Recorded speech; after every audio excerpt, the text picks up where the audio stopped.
Hello, dear viewer, and welcome to this week's episode of Rays of Hope.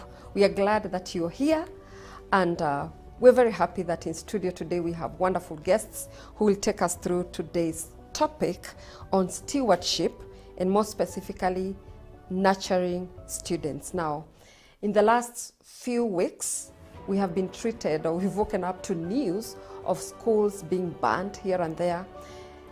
And although this is not new, it has happened in the past, we need to go to the bottom of the matter and start understanding what could be wrong. Why are we not able to deal with this issue once and for all? And of course, we cannot blame COVID. It has happened before. So might there be an issue with nurturing of the children and all that? That's what we want to find out today. And again, we're talking about stewardship. God has given us resources. God has given us people to take care of, resources to take care of, and we are managers of what God has given, whether it's children, property in school, our homes, and all that. So it's in that context of stewardship that we want to understand how well we can nurture students in order to deal with the ongoing issues. We are glad that you have joined, and remember, you can stream live on Facebook and on YouTube, KAK TV Kenya. Now, karibu sana. Thank you very much. We are so happy to have you on board, and want to start with Madam. We are joined by Madam Susan Gitau, who is a high school teacher and a counseling psychologist. Now, she brings a wealth of knowledge into this show. Karibu sana, Madam. Thank you so much. Please say hello to the viewer. Hello, viewer. It's always a pleasure to be together with you. Thank you and welcome. Wonderful. So glad to have you. Rev. Yes, Lucy. It's an honor and a privilege again to have you on this show. This is Reverend Edward Karanja, a minister and also a marriage and family therapist. In short, he's an MFT. He's an MFT. That sounds nice. Rev, it's an honor to have you. Please say hello to the viewers. Thank you very much, Lucy. It's such an honor to be here in Rays of Hope in the KAK TV, and I want to welcome the viewers this day. Please do not move a muscle as we discuss our students, the nurturing of them, both at home and even in schools. So please, if there's a topic you need to stick here and watch, it is this one as we go through it together. Thank you for the invitation. Wonderful. It's a pleasure to be here. Well said. And to start us off, would like to read from Proverbs 22 and verse 6. Proverbs 22 and verse 6. Train up a child in the way he should go. Even when he is old, he will not depart from it. I repeat, train up a child in the way he should go. Even when he is old, he will not depart from it. Amen. Does this verse, Madam Susan, resonate with the theme of today, stewardship and also nurturing of students and the ongoings in our society today? Thank you, Lucy. Indeed, it does. It does, because we are talking about this child that the Bible has mentioned. And it demands that we should train this child in the way that he should go. The way means it's a process. So it means that there was the beginning, there is the process, and possibly even an ending that would indicate that this child has gone through training. So it is indeed, it resonates with the topic, because we are taking care of this child from the time she is born or he is born to the time that you say you can be fruitful to the society or even thereafter. It does resonate, I agree. It does resonate. Do you have a different opinion, Rev? It could not have been said better. There are two things that you find in that verse. The Bible says train, actually three. Train up a child in the way he should go. So this verse talks about training. And many times the Bible will ask, how do they know unless they are taught? So training is an ongoing process. So if the children are doing something that were not taught, and then you blame them, the question will be, did you train them? Because the Bible puts a responsibility on each one of us in matters training. So the verse resonates. Then once you have done the training, what are you training? The way. Like Madame Susan has said, The way, it means a process. Meaning what a child is today is not what they're going to be tomorrow, not what they'll be the day after. When they are 10, it's not what they'll be when they are 20 or 30. So that's why train in the way. So it is a non-going process, because the way, njia ijasimama, the way is not stagnant. You know, it's something you're moving into. It, like she said, then should go. Which means we, as we train the way they should go, we should not train children, bring up children that are stagnant. We should train them in the way. So if I am having children in my house and they are 10, 20, 30, still under my roof, and I am feeding them 40 under my roof, are they going? Because the Bible says, train in the way they should go. Waende wakiendanga. So there is also the issue of training, there is a way, and then going. There's progress. I mean, that verse is just awesome. Wow. It is like, it encompasses everything. And I wish each one of us as parents, and even the children, should embrace this. I wish all of us can embrace, so that a child, even as they grow up, they know, I'm being trained. This is a training ground. Kwa mama yangu, baba yangu ni training ground. Shule ni training ground. It's not permanent, I shouldn't destroy it. It's a training ground in the way I should go. Kwa hivyo nikikaa home sijaenda, na miaka ya kuenda imefika, I should remember the verse says, it is training in the way it is time to go. Yes. Tunaona tukiendanga. Yes. Wow. Now, madam, as we talk about training and in the way we should go, let's start from the current situation, the trending news about schools, and we don't know which school is next, and we fear, we are anxious because we don't know what might happen tomorrow. True. So we can use this scenario to look back and to see whether have we been training or where did the rain start beating us. So paint the picture of what's going on, and you being in school. How is the situation on the ground? Thank you. The situation on the ground is not pleasant at all. You are so worried of the news you will get the following day. So you leave the school when you are asleep, when you wake up, when you get to school, you're almost asking yourself, is there some news? And you pray it's not going to be your school. So it is indeed a very, very important topic that we are talking about today. When you think about the training business, and we are saying that the training, like Rev has said, it entails a lot of things. It entails, maybe I would just use that train. You know, the T is there to teach. There is an R to reprove and to re-instruct. You know, reteach, because there is the issue of teaching and then reteaching. Sometimes you realize that we need our students or even our children to unlearn something. They have learned something that is not good, so there is need to unlearn it. And once you unlearn, then there is need to relearn. So there will be the process of relearning as the child is growing at home or even in school. Both the parent, the teacher, and everyone else that lays her hand or his hand on this child should be in the process of enabling them to unlearn and relearn. And you can take the entire training, give a device that is instructing and nurturing, and all these letters can mean a lot. And when it is well taken care of, this child, when he learns something that is not right, he is made to unlearn and he is made to relearn. Don't leave an empty space, an empty mind.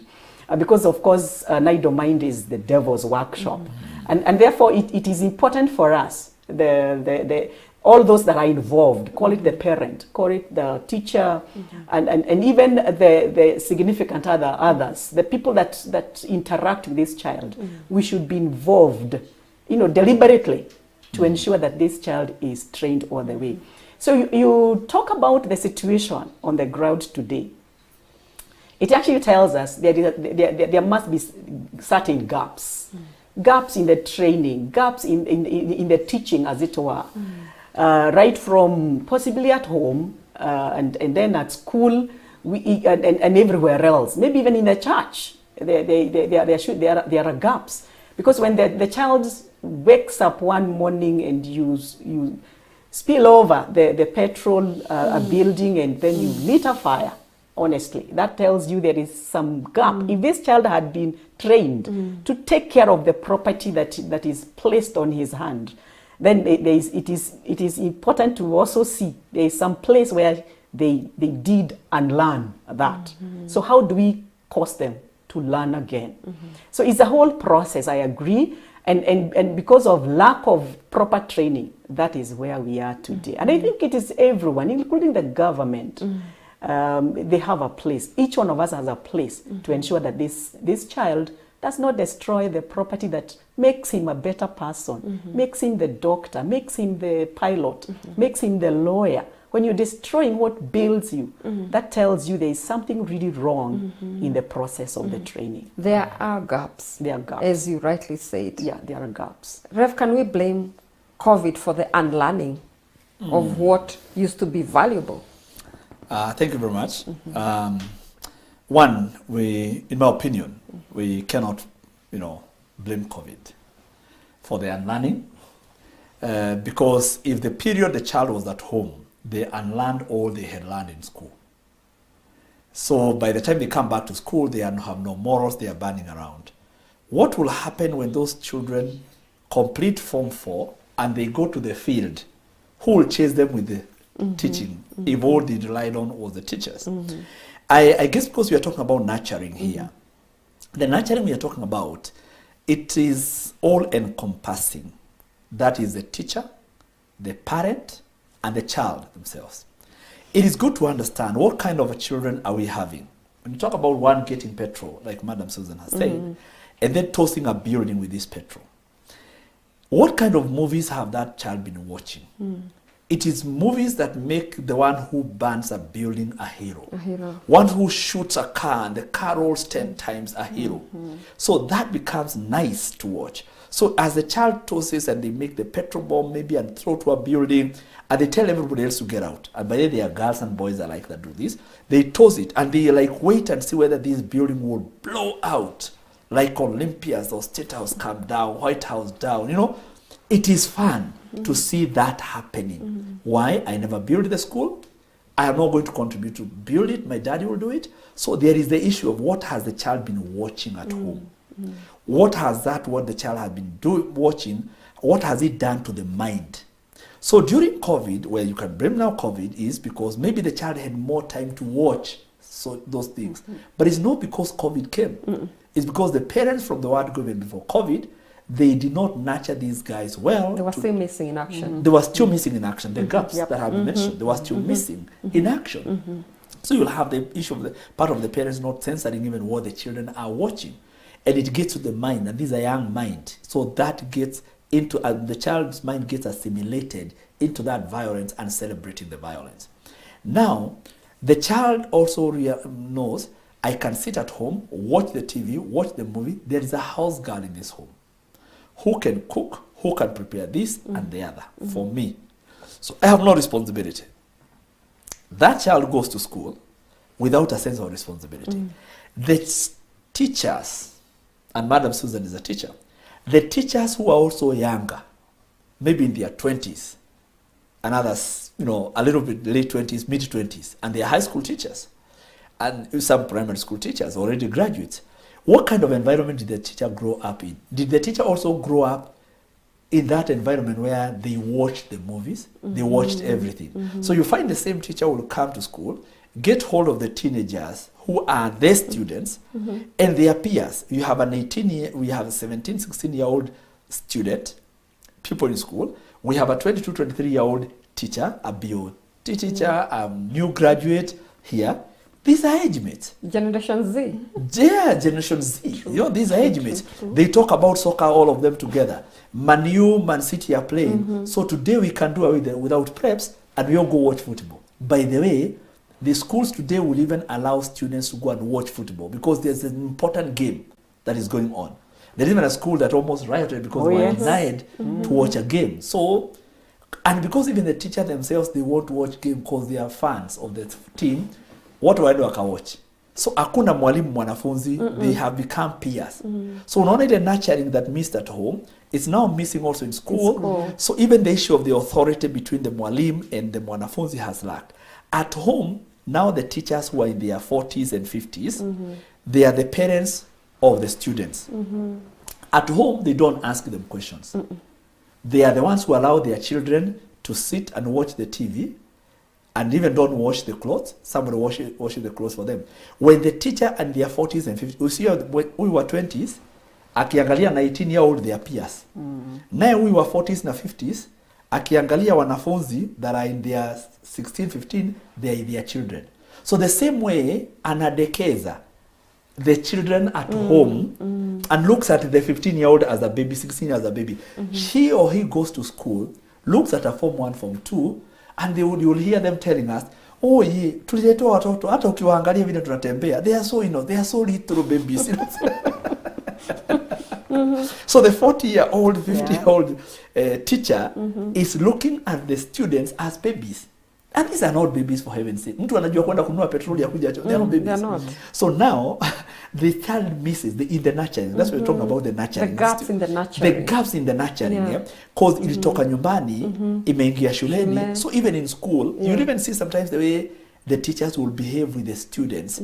There is more tete-a-tete, as opposed to having a teacher-pupil relationship. They are friends, they are buddies.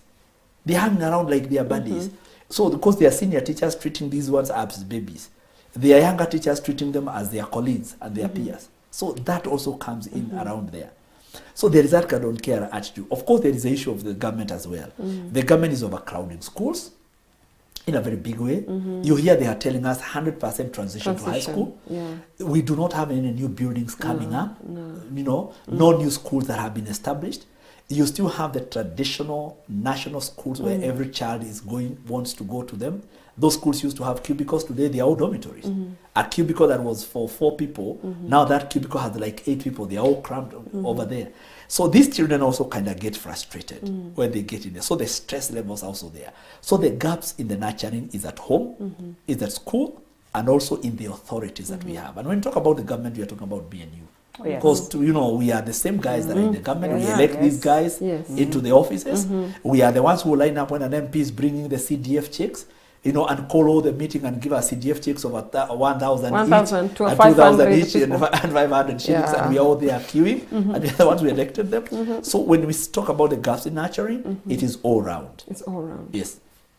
Now, wearing the I don't know whether I've given you any solution or I've just thrown trouble. Let's just throw the trouble and then we look for solutions. We need to look for the solutions. Yes. But now we need to understand the context. Yes.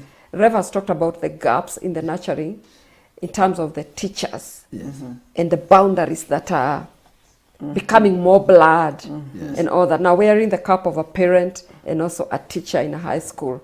Do you see these gaps? Yes, I do. I do. But one of the things we realize is that the student that was, the Susan, the Rev, them days, there were very many ways of making you sit down and study. Very many ways of handling you as far as discipline is concerned. One of them was the cane. And there's something that we feared was the cane. And I remember one time I failed in history. I was beaten by the teacher and I was beaten by my parent. So today you cannot do that. So you have to come up with ways of bringing that student close to you, and you can be able to talk, because this time it is listening skills. It is not inflicting pain directly. It's about listening. It's about listening, it's about reasoning, it's about agreeing, it's about reaching to a consensus with this particular student. It works, it works. We cannot say it doesn't work, it works. But I think it is also important to ask ourselves, when things change, when the way of handling a student change, when the way of handling a child change, even right at home, we don't get beaten. We don't beat our children. We are told listen and reason. It is listening and reasoning. Which again I say, it works. It does work.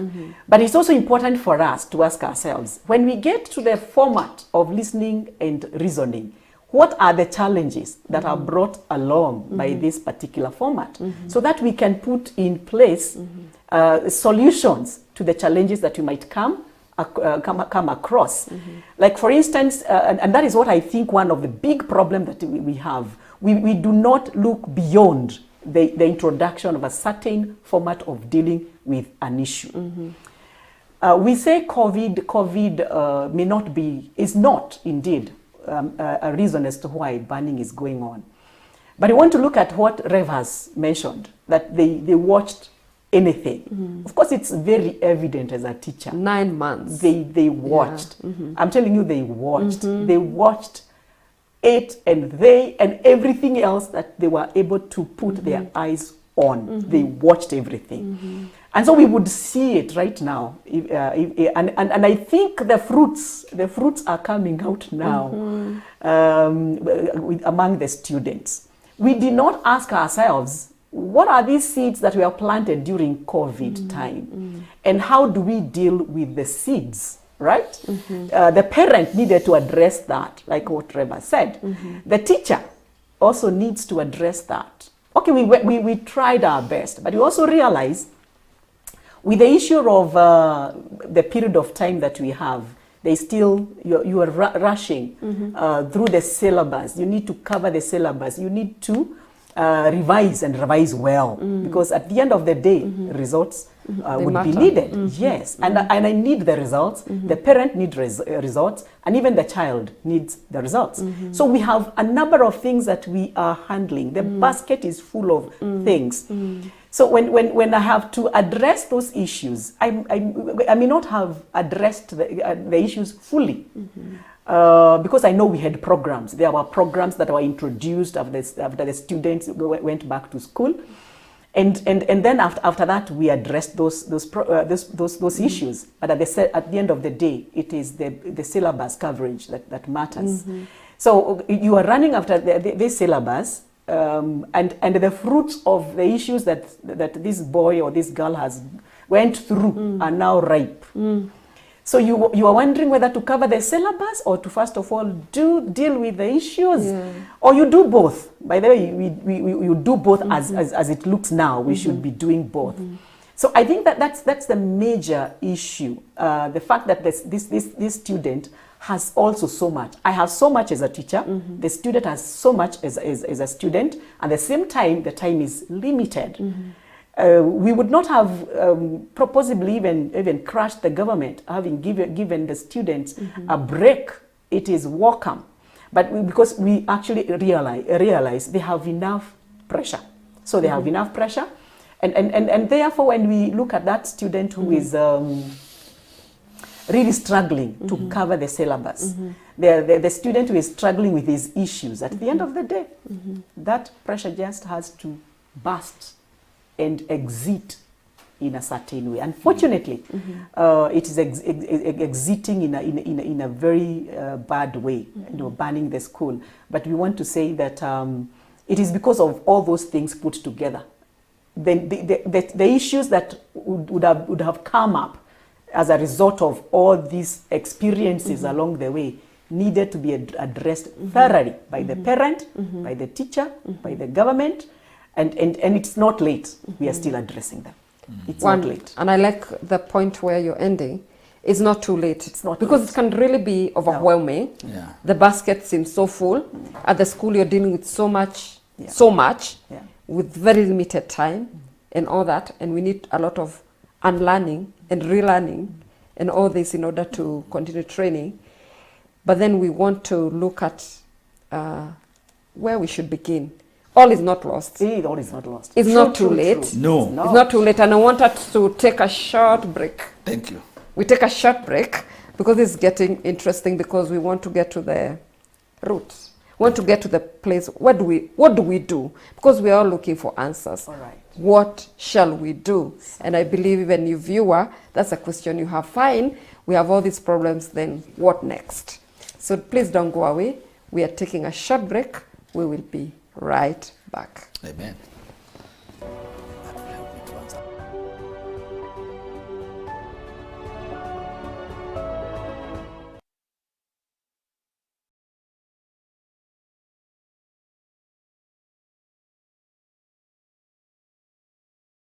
Experience Christian television like never before. What are we called to do to transform the world, to make it more Christ-like, and ultimately to Christianize? We are Christian professionals placed by God in our different spheres. CAC TV brings you news. Ulimwengu unabadilika kwa kasi na kila dakika ya siku kuna jambo unalopaswa kujua. Economic. Ni mmoja tu wa wanabiashara ambao tumezungumza nao mtazamaji. Health. The egg from Kenyan chicken is very good and people know that. Be rest assured that health is wealth. Faith, as well as national issues programs to nourish your heart, mind and soul. We can bring the change that we desire in our country. We look into political and governance matters and current affairs matters with a third eye. We are called to multiply disciples. So there has to be disciple makers, and there has to be people that are willing to be those disciples. CAC TV brings it all to you. God bless you.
Welcome back. We're glad that you are glued there to your screen because today's topic is quite exciting, and not just exciting, we need it. We need to talk about these issues.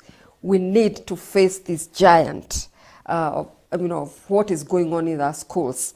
And today we are talking about stewardship and more so nurturing students, because we all agree, and we have identified that with the panelists here, that it all boils down to the training.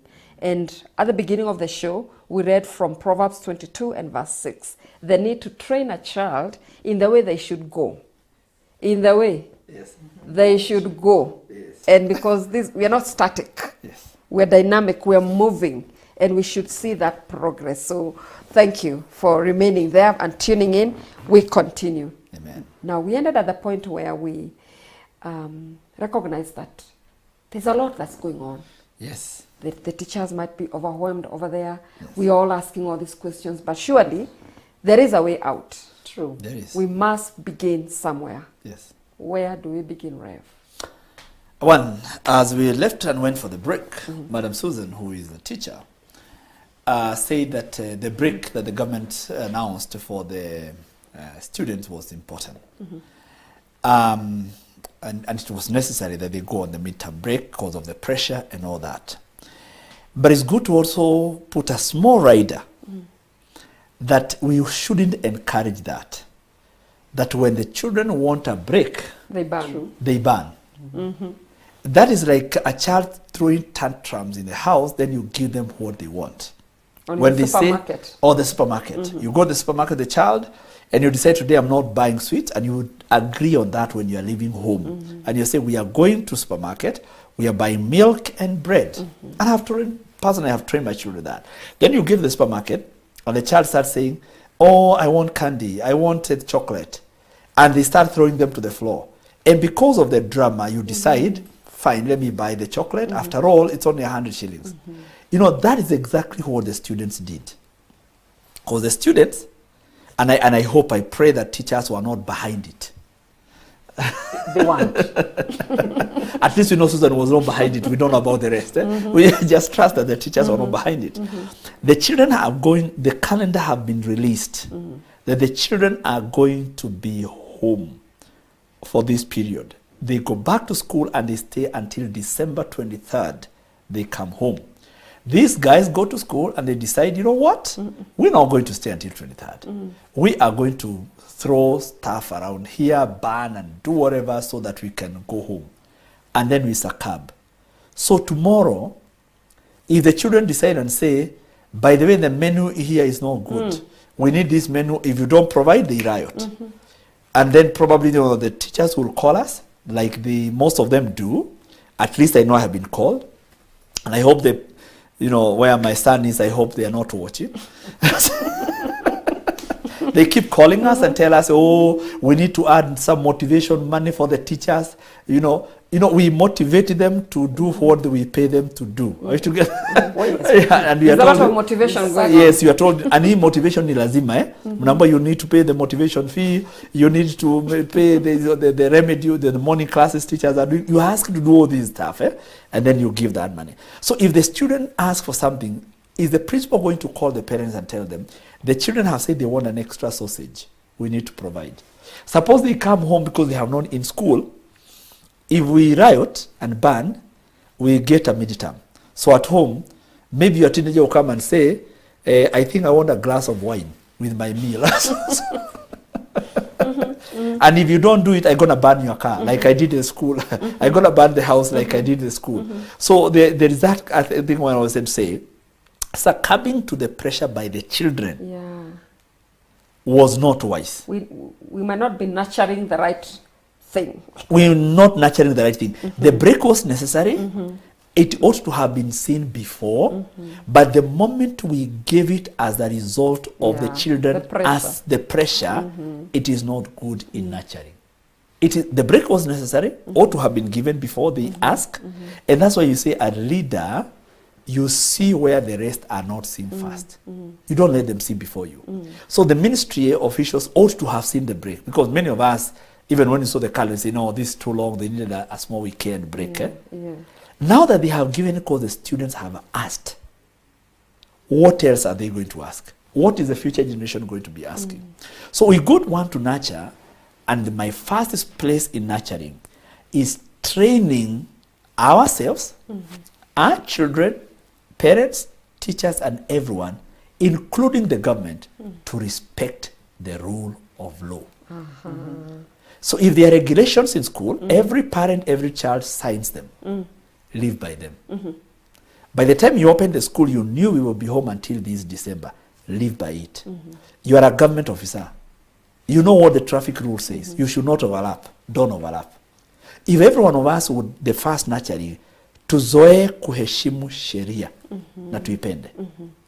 No matter who you are, if that becomes the first stop and we all get into it, we will be good. You will find the officers, the county governments, go to any town in this country. There are designated places for the kiosk and forever. By the roadside, one person anakuja anaweka kiosk, which is against the law, nobody asks them. Another one does the kiosk. By the time 1 year is over, kiosk vimeja. 10 years later or 20, people have put up even permanent buildings. Then they all come and get crushed. Watu wanasema livelihood yetu imeharibiwa. Which is true, it was their livelihood. Because somebody allowed them to break the law from the word go.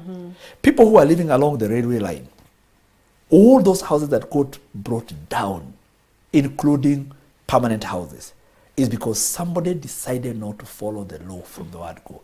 When now the law is being enforced, it is so painful because it was broken from the word go. So parents, teachers, students, government officers, the first nurturing, love to respect the law. That's the first stop. Yes. And then that one also has something to do with modeling that you're talking about, because when we see, or when the learners see the teachers on the roads, throwing themselves down on the floor. And the MPs. And the MPs. And the nurses and the doctors. I mean, what do we expect of the children? So Right. what's your message? Well said, actually, because you realize that we are actually handling what is in the society. Our creation. As you say, these are our fruits. Yes, these are our fruits. These are our fruits.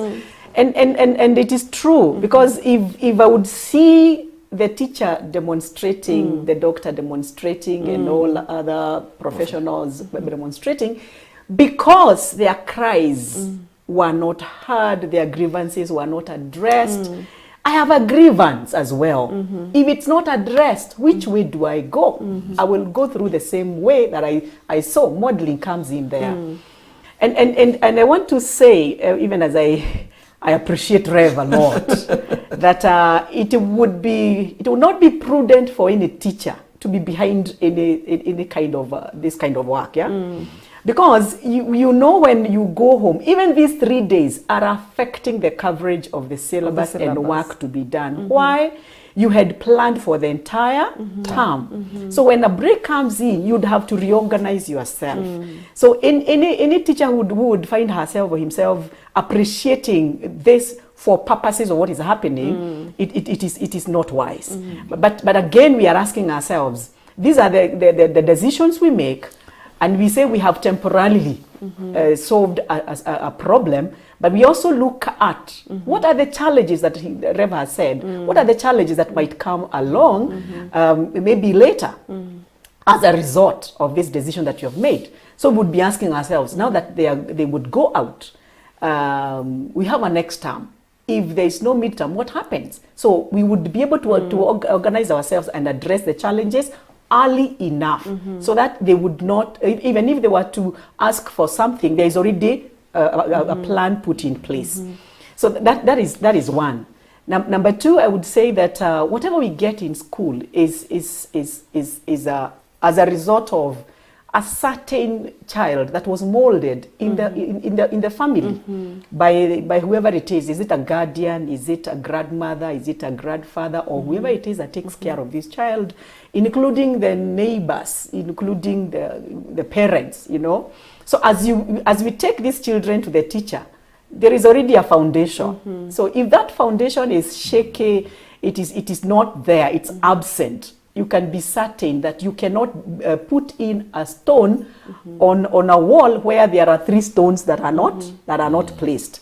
So it becomes a huge, that will, if you do that, you will definitely have that house crumble down. So, and I think that is one of the challenges we are experiencing. There is the parent who is not instilling discipline right at home. So you give me that child. What is it that I need to do with that child? It shall be an uphill task for me to bring out something out of the child. I would, yes, but it will be quite a lot of work done on that particular child.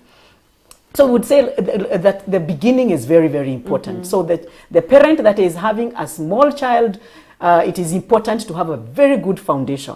Number 2, this is a generation where you did not, at home there was no beating, and even the discipline was instilled, if there is any, through other ways. So you bring her to school where again we are not beating. So we need to introduce ways of ensuring that we continue with what the parent had done. So that commitment for both the teacher and the parent. And I would say that one of the challenges we are having is that the percentage of the parents that have done that is relatively low. You'd find a parent coming and you ask the parent, did you see the report form of your child? What did your child get last term? I do not know. I did not see the report card. So this parent did not even ask for the report card. This child did not even give the report card. So at the end of the day, who is to blame if the student is not performing at school? So when then I am there as a teacher and I'm pushing, this child is wondering, my parents are not bothered. Why are you so bothered? Why are you so bothered? If my parents will allow me, I will mention this because there are certain clothing they would wear. So if you find this clothing in school and it is said, like Reva said too well, that we should respect the rule of the law. Of law. So if there are rules and regulations and it is written, do not carry any home clothes, then I find you with home clothes at school. You left home. Of course, parents are too busy to ask, did you carry any home clothes, and you know it is not right. So again, what am I supposed to do as a teacher? Then the other thing is the issue of giving money. There are certain parents that really pamper and of course pack the child with money. You will hear a child with 3,000 shillings. Like I was dealing with one who had 2,500, and within 3 weeks there was nothing. So she's asking for more money, and you wonder, in the first place, giving 2,500. What was your agreement? Did you ever sit down and see the need of that child? Because it is important to the child to tell you, there is a canteen. I use this amount of money and I use it this way. If there is a canteen, what do you buy? And you walk with that child about the canteen. Then you could be told by the student, we always go for a trip, although trips these days are not there. So at the end of the day, you are asking, you really know this money is being used by this child this way, this way, this way. And by the time he's asking for some more money, you are also in the picture that money is not there. So it is very, very important for the parent to be in touch with their children. Parents, they are too busy for their children. And we keep telling them, you will have the money, but you'll have lost your child. So we don't know where that money or how helpful that money would be, because you have it, you have lost your child. So you had better have your child with good conduct, and you're struggling together with that child. So the thing of the parent, it's quite huge. But come to school as well. We also need to ensure that with this current situation, we sit down and we agree the challenges that we are experiencing are 1, 2, 3, 4, 5. If the issue of them having great pressure, there are always programs to put in place. Programs that will bring about a release of this pressure and energy. And of course, when you look at the students, mob psychology is key. So, and mob psychology works well when there is anger, there is pain, there is pressure. So at the end of the day, if we can reduce the anger, we can reduce the pain, we can reduce the pressure, the students will be calm. And releasing pressure and energy, there are certain programs where the school would be able to come up with that the students would be involved in. Of course, those that will be morally right, those that will build them, their values and stuff. One other challenge, I mentioned this, is that the going out for games also went down because of COVID. And so the students have not been able to compete, and that also is a way of releasing energy. But now it's opening up. So that could be something that now we should be picking up so that we can again address the challenges that we might have because of this break and the yielding of asking for midterm. Though, like Reva said, there are certain schools that said we were not allowed to watch football between this team and this team. And then again, you also find there are some schools that went on strike the second week. The second week was not half term. We normally go for half term around the 5th, 6th week. So second week, what was the issue? So they're not justified. They are not justified at all. So it is important also to realize that there are several other issues. There are other underlying issues. It's not just the midterm. No, not the midterm. The midterm is not the major thing. The major thing. It can be mentioned maybe as an excuse for a number of us. Much as the break is good for them, they will be able to interact with people. And once you change the venue, of course, your thinking processes also change. You use your energy elsewhere. And of course the parents would remind you, once the students come home, sit them down, tell them we don't want to hear this thing of banning schools. It is us who pay. It's us who will build that particular building. And so the cost is on us, not on the student. I wish they would know that. So it is important that we also take our positions as parents and as the institution. So among many others. Wonderful, and I think we are getting some solutions. The role of the school you know, the releasing of the energy and all that, but also the rule of law, being cautious yes, of the trends we are setting also in the nurturing. But it seems to me that a big percent of this whole nurturing and getting solutions for the problems we're having now goes back to the home, the parenting. Let's address the parent rev, because there seems to be issues. The missing parents, the substituting of love with money, because I think that people are buying of their children.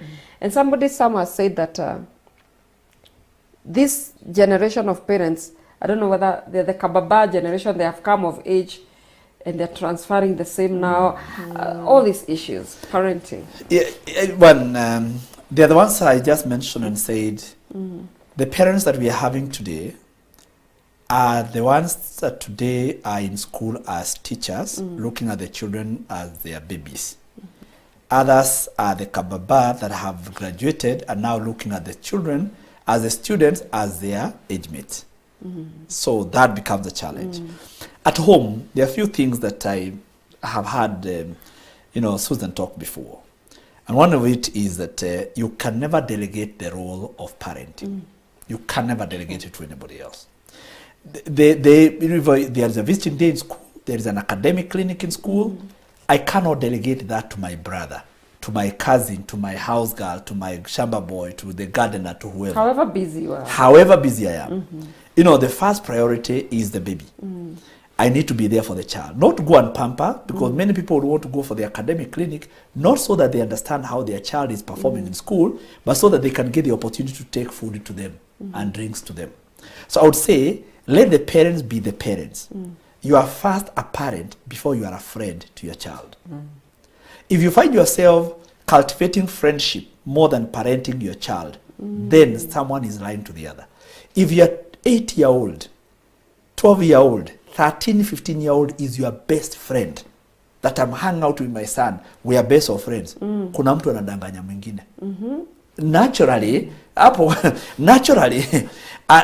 13, 15-year-old looks at their parent as not being good, being mean, because they are telling them to do what they would not want to do. Don't watch what they want to watch. So as a parent, wacha kupatia serikali kazi yako, walimu kazi yako. I am like, as a parent, nurture, put your foot down. Don't delegate parenting to anybody else. It is your responsibility as a parent. If both parents are not available, let the one parent go for the academic clinics. Create time, take a day off. Do it. If you take a day off to go for a funeral, for heaven's sake, why can't you take a day off to take your child to school? And it's not every day you do that. Take a day off and do those stuff. By then, some of those things you do and they stop you from, being with your children, I always say the moment you die, those things will continue. So take time with your baby.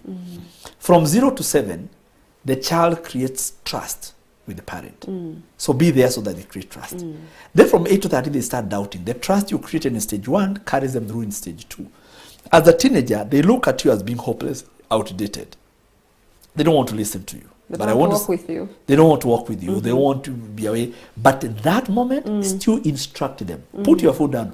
Watu wakukasirikie, mpitane kwa nyumba na wao, lakini wabang milango, waamue kama ulisema hakuna TV, hakuna.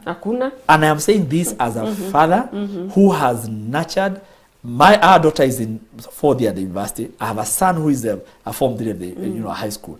And I know when these guys or schools open, you don't do TV, you don't do phones. No, even when you're in this school. When we're having dinner, you don't do TV. Walikasirika kidogo wakazoea. So nowadays we are okay with it because they know these things don't happen in our home. And you break the rule, the phone goes. When you go to church, you don't carry your phone to church.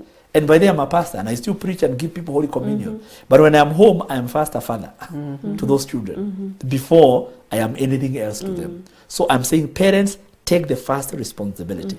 Most of the kids who lead shuleni kwa migomo, in unruliness in school, if you follow hata nyumbani, tabia zao sio sawa. So it all begins at home. So it's the parents. And I'm addressing the parents, take time to be with your child.